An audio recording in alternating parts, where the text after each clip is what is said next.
So good morning all. Okay, let us start the session. So last class we discussed about states, state graph and transition testing.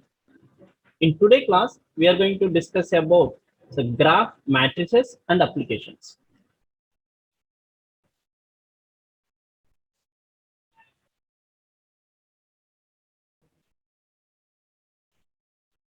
Okay, so graph matrices. Thought is graph matrices. The graph matrices are introduced as another representation of graphs. So in our previous classes, we discussed about the flow graphs and state chart graphs. And similarly, the graph matrices is also a representation of graphs. The pictorial graphs are represented using another notation is known as graph matrices. The concept of graph matrices have been evolved in order to solve the problems of pictorial graphs. The graph matrices are used for proving the theorems. The graph theory contains the basic toolkit of three algorithms. One is the matrix multiplication, the partition algorithm, and matrix determinant.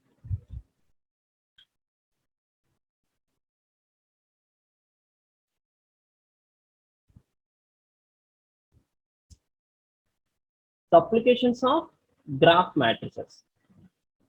The matrices are used when the programmer codes or encrypts a message. The geologists make use of matrices for seismic surveys. The matrices are also used in computer animation. The matrices are used with computing in architecture. The math reports are recorded using matrices in engineering. So I hope you all know the matrices, the representation of data in rows and column wise. So this is the row 1, the row 2.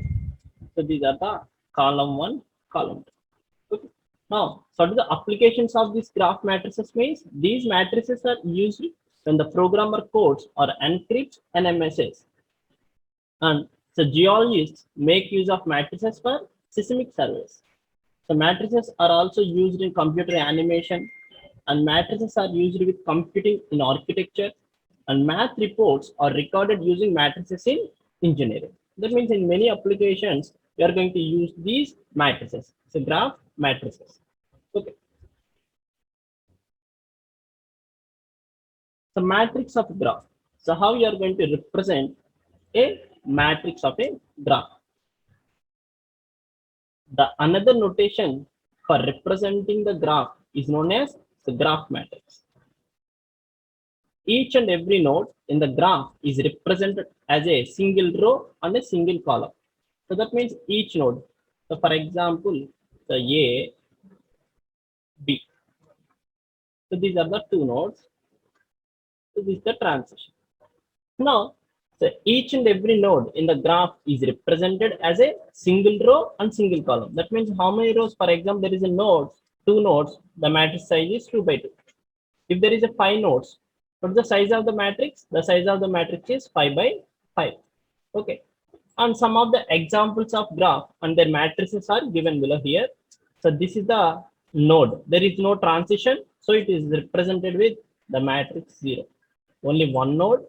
So one row and one column. Okay. So it is represented with 0. So A, the transition A. So it is represented with like this A. In this matrix, there is only one entry A. So A, B. Here two matrices. So the size of the matrix is 2 by 2. The size of the matrix is 2 by 2. Okay, here. So this is the A, B, A, B. Okay. So A has this transition A and remaining are zeros, empties. And this is the another example. So A, B. So the matrix is A and there is a transition B. So this is the A node, A, B, and this is the B. So A means transition A. So A to B, the transition is B. Okay. And the last one. So here 1, 2, 3. The 3 nodes are there. So the size of the matrix is 3 by 3. The size of the matrix is 3 by 3. What are the nodes? A, B, C. Similarly, A, B, C. Now, so what is the matrix of a graph? So A. If the transition is A, the state is A only.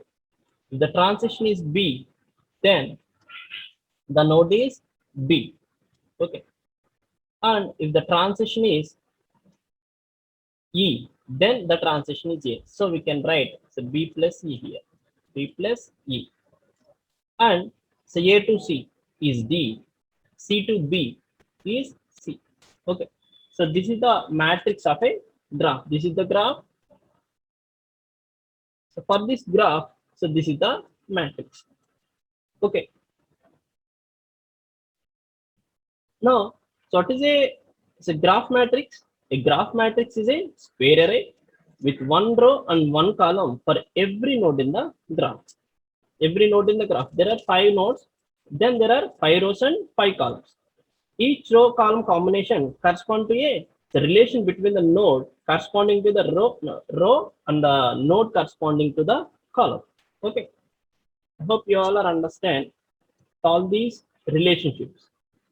So next one, simple weight and connection matrix. Simple weight and connection matrix. The simple weight to present whether the connection exists or not. Not exist between two nodes is the binary weights. It represented as 1 if link exists, otherwise it represented as 0.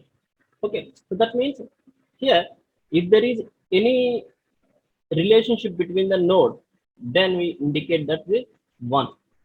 That means the simplest weight, here you are representing the connection relationship with the help of weight.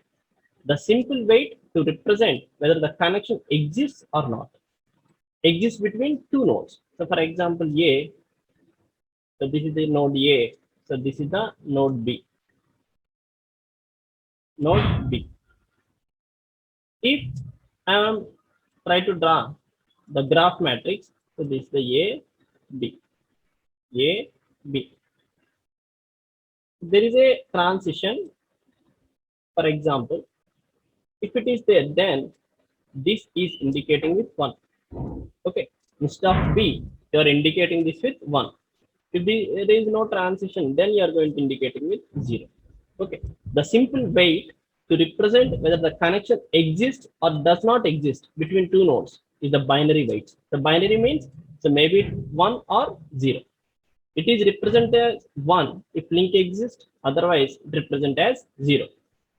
The arithmetic rules for binary weights. So already we discussed about the binary weights in our previous classes. So 1 plus 1 equals to 1 only.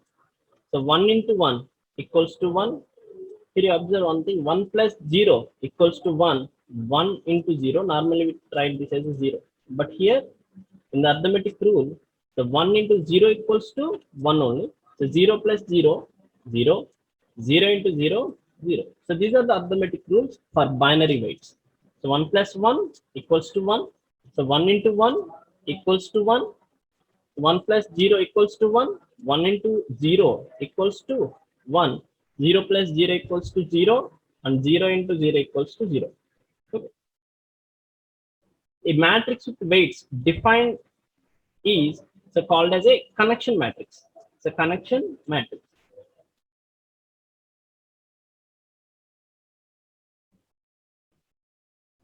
Principles.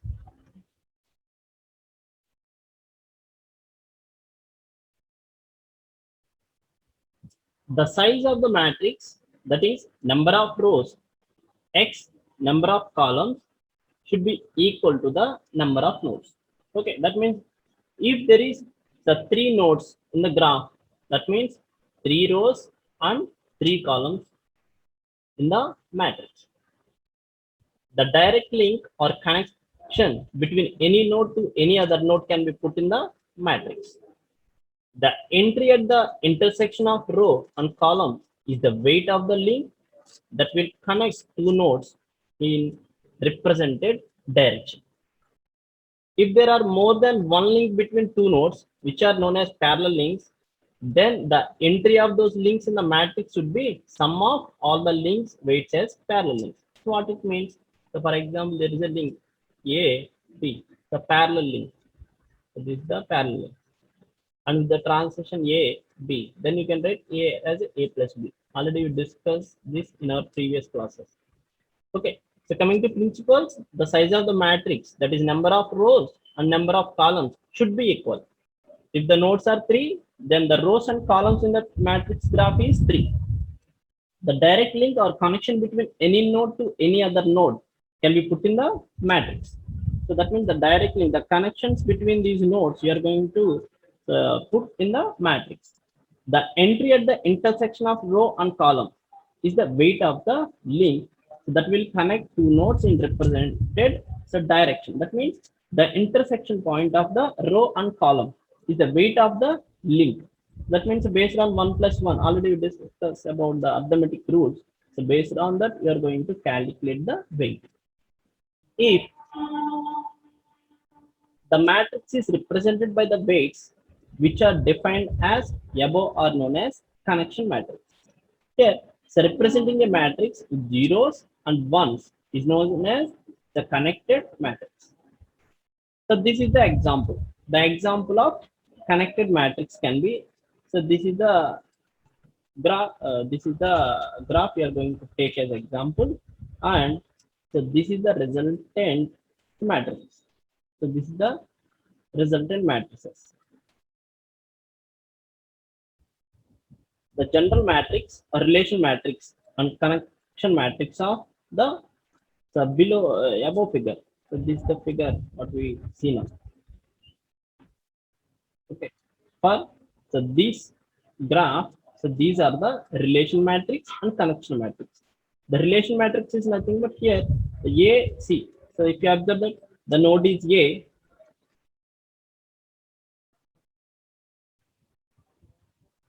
the node is A, the state A is changed as C. So based on the transition E. So A at the C you are putting A.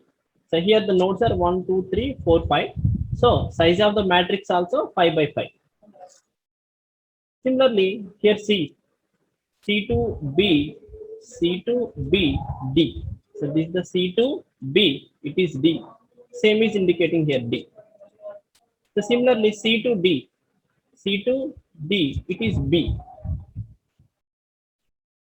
And similarly, D to B, it is C. So you can write, so D to B, it is C here. Similarly, so D to E, the transition is F. Okay. Now, after constructing the relation matrix, you are going to write the connection matrix. How? If there is any relation, then you are going to put 1 here. Okay. So what we discussed, the size of the here, we discussed that the simplest way to represent whether the connection exists, if there is any connection between these nodes, you are going to indicate that with 1. Otherwise 0. Okay. So here, so A to C, the connection is A, the transition. So it is changed as 1. And remaining are zeros. Okay. So this we are called as a graph. So this we are called as a relation matrix, and this is connection matrix.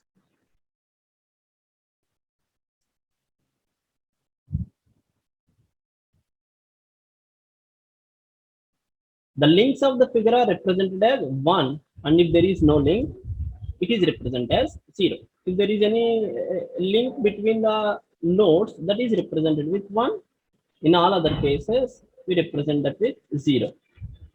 The entries in each row would present the outlinks from the corresponding node, and entries in each column represents the inlinks from the corresponding node. The entries in each row, that means if I am defining A, C with A here. Now, the entries in each row, so this is the row. These are the row. They represent the outlinks, that means A to C, the transition is A. And corresponding node and entries in each column. Here the each column is C. In C column, we are putting the transition A. So that represents the inlinks. The C got the link from the node A. Okay. The different nodes such as branch node, junction node, loop node in connection graph can be identified as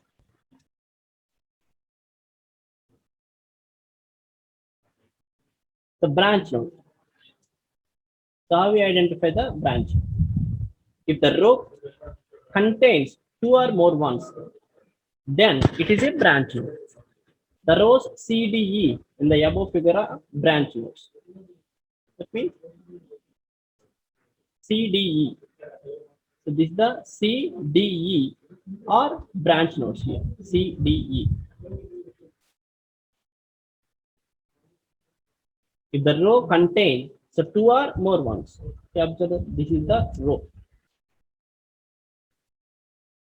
So this is the row. Now, in this row, the C contains two ones, D contains two ones, E contains three ones.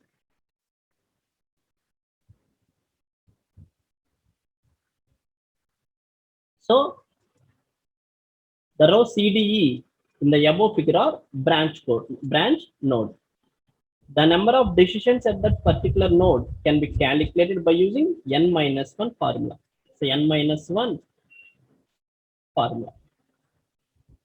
Okay, for C, there are 2. So 2 minus 1 equals to 1. So D, 2 minus 1 equals to 1. For E, is 3, I think. 3 minus 1 equals to 2. Okay.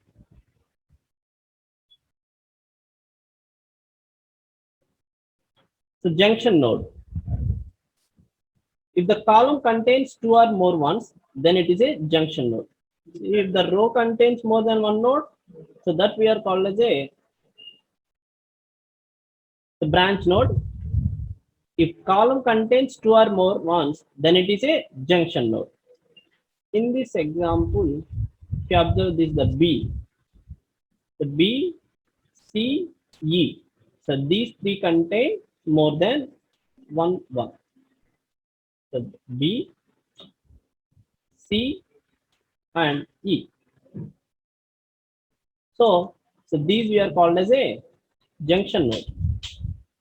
The column BCE in the above figure are known as junction node. So loop node. If there is an entry 1 in the diagonal of corresponding node, then that node is called loop node.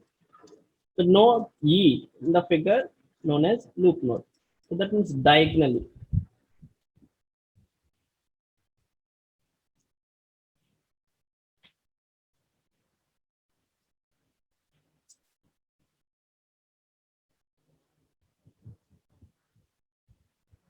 Here the node E has more than one. So diagonally, so that we are called as a loop node.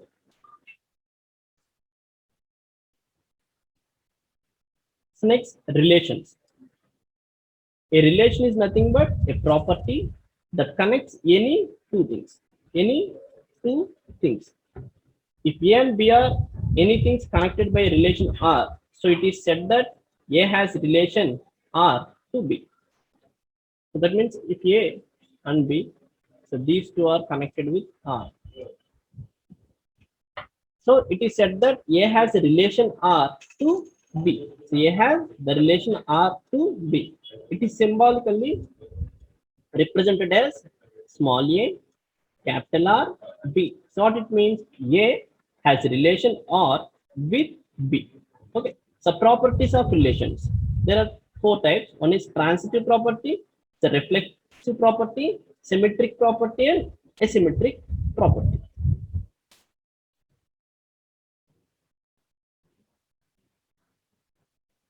Okay. So transitive relation. First one, transitive relations. If there exist two relations, A or B. What is A or B? A has relation with B, and B or C. So B has relation R with C. And the relation R is said to have a transitive property if A R B and B R B, that equals to A R C. That means A has a relation with B and so B has a relation with C, then say that based on the transitive relation, so A relation with C, A or C. So if A equals to B and B equals to C, then A equals to C. If A greater than B and B greater than C, then A greater than C. So this we are called as a transitive relation. So reflexive relation. If there exists two relations between A and A and A or A, that means A has relation with A only. Then R is said to be reflexive relation. A equals to A and A equals to A, irreflexive.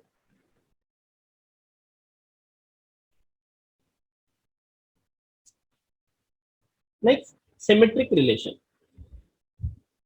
A relation R is set to symmetric if A or B implies B or A. So A or B, so that implies the B or A. That means A has relation R with B and same. So B has relation R with A. The symmetric relation implies that if there is a link or connection between two nodes, that is from A to B, then there should be a link from B to A. The relations which are not symmetric would represent as a direct graph. A graph with symmetric relations is known as undirected graph. If A equals to B, then B equals to A. This is the symmetric. If A greater than B, then B greater than A is not symmetric. Okay.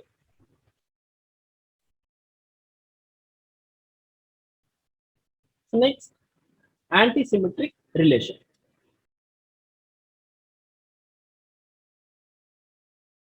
If the relation A or B and B or A implies that A equals to B, then R is said to be a symmetric relation. If A equals to B and B equals to A, then A equals to B. If A greater than B and B greater than A, then A equals to B. The equivalence relation.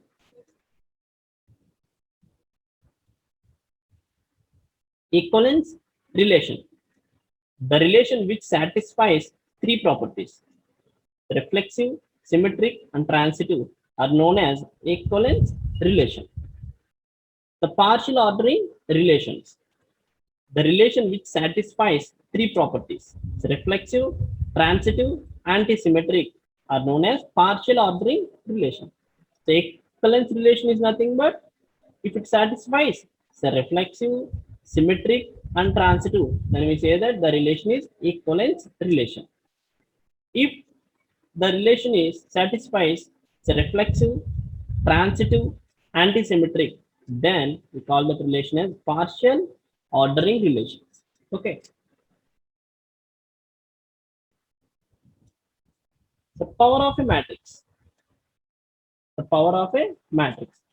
Each entry in the graph matrix expresses a relation between the pair of nodes that corresponds to that entry. The squaring the matrix yields a new matrix that expresses the relation between each pair of nodes via one intermediate node under the assumption that the relation is transitive. The square of the matrix represents all path segments 2 links long. The third power represents all the path segments 3 links along. So power means if for example we want to representing square of the matrix. What is the square of the matrix represents mean that express the relation between each pair of nodes by one intermediate node under the assumption that the relation is transitive. The square of a matrix represents all the path segments 2 links long. So 2 links long, the square of a matrix. Similarly, the power of third power represents all the path segments with 3 links long. Matrix powers and products. Given a matrix whose entries are Aij, the square of the matrix is obtained by replacing every entry with Aij equals to sigma k equals to 1 to n Aik and Akj. That means the given matrix. So here the powers A power 2. So how we represent? So for example, A is a matrix. So this is the A 1, 2, 3, 4. And similarly, the 1, 2, 3, 4. That means A of ij. That means I means I represents row and J represents column. Okay. Equals to k equals to 1 to n a I k into a k g. The multiplication 1 into 1 plus 2 into 3. Okay, this is the summation. Say k means this is the one in first element in the first matrix. So this is the first element in second matrix. And after that, you are going to do the summation. So this is the plus. Okay, so more generally, so given two matrices A and B with entries Aik and Bkj, so respectively their product is a new matrix C. So whose entries are Cij. Now C, for example, A and B matrices are there. The C equals to A into B, A into B. So this is the representation. C of ij equals to sigma k equals to 1, A of ik, Bkj. For example, so this is the 1, 2, 3, 4. It's a A and B is the 1, 0, 0, 1. So this is the B. Now, so this is the A of ij. So this is the B of ij. Okay. So for example, what is the C of ij? The C of ij equals to A of ik. What is the k value initially? 1. That means A 1, 1 into B 1, 1. That means 1 into 1. Next iteration, what is the n value here? 2. So how many rows and columns? 2 columns. So A of 1, 2 into B of 2, 1. B of 2, 1. That is so 1 plus 1 into 1 plus 2 into 0, 2 into 0. That represents 1. This is the C of ij. In similar way, you are going to find the values of C, the remaining elements of C. So the formula is C of ij equals to sigma k equals to 1 to n A of ik and B of kj. So this is simple matrix multiplication only. Okay. So this is the product of matrices. So product of matrices. So product of matrices, if there are two matrices with different entries, xik and ykj, then the product of those matrices would be so z. So that is the result equals to sigma k equals to 1 to n. So x of ik into the y of kj. Y of kj. The product of matrices x and y is z. So x into y equals to z. So that means so x11, x12, x13, x14. This is the 4 by 4 matrix. So this is also y also 4 by 4 matrix. When we apply this formula on this z, we get the result that is z. So this is the x, matrix y, matrix z. Okay, for example, what is the z11 here? Z11. So for example, I want to find z11. Z11 equals to x11, y11 plus x12 plus y21 plus x13 plus y31 plus x14 and y41. So this is the formula. So z12, similarly z12. So this is the z12. What is the formula? x11, y12 plus x12 into y22 plus x12 into y32 plus x12 14 into y42. Okay, and similar up to z44. We are using the same formula.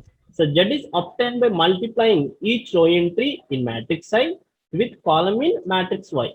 Okay, here this is the row. You are going to multiply it with the column in the Y.